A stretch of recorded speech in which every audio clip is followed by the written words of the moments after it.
Welcome back to yet another Friday talk. You're watching Honey of Knowledge, and this is Ashish Gaurav. Why should you appear for CFA Level 1? The answer could be personal or professional, or a variation of both.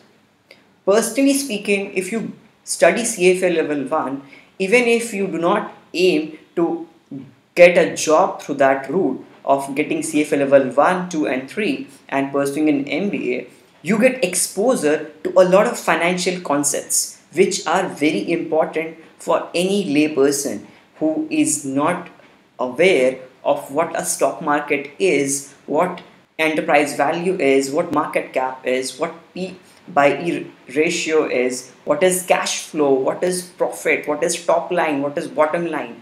These are the things you need to know, because in this era of inflation, you need to be investing your money and not putting that money into your savings bank account, because that way you are eroding your wealth.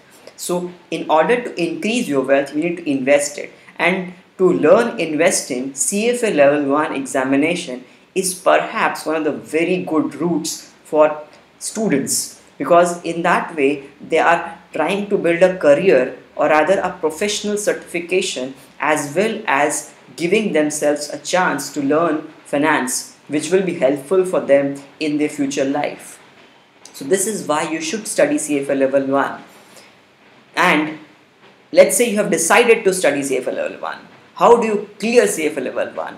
There are many ways to do it, and I would personally suggest that you take up 3-4 months of dedicated time to study CFA Level 1 study material.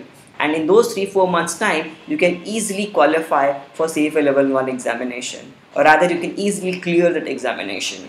But I did not have that much of time when I qualified that exam way back in 2012. So what I did was I took up 15 days time and studied everything I could study.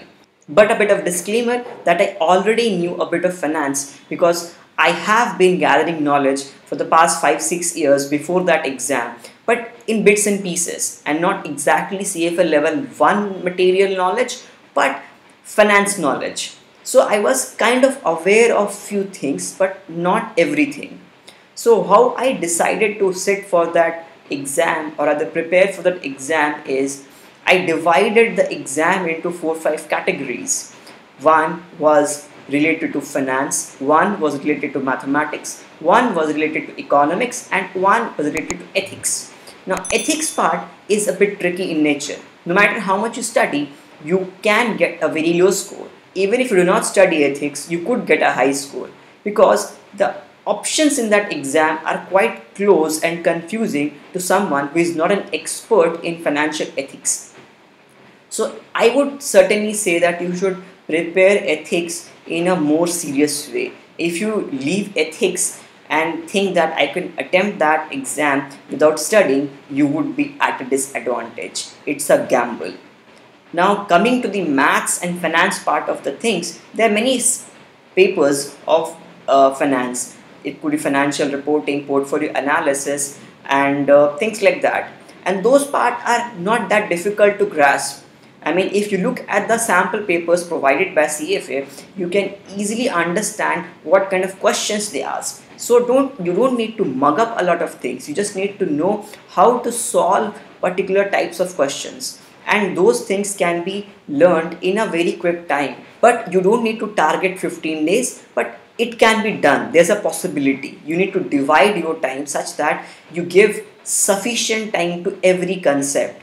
How I would suggest you is that give it at least 3 months of bits and pieces study. And you don't need to study every day. Study on a weekend for 3 months. And in the last 1 or 2 weeks before the exam, study very religiously and devote your 100% of time for CFA Level 1 examination. And in this way, you can grasp the concepts as well as master the questions of CFA exam.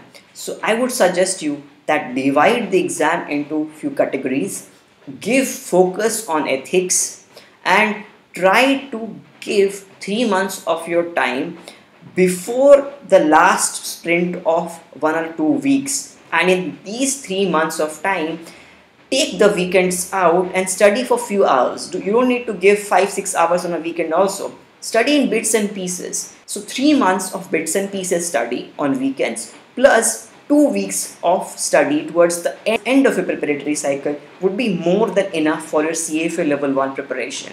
You may also wonder that CFA level 1 is a very costly course. Why not study something cheaper to gain financial knowledge? But I'm not asking you to do CFA level 1 only for financial knowledge.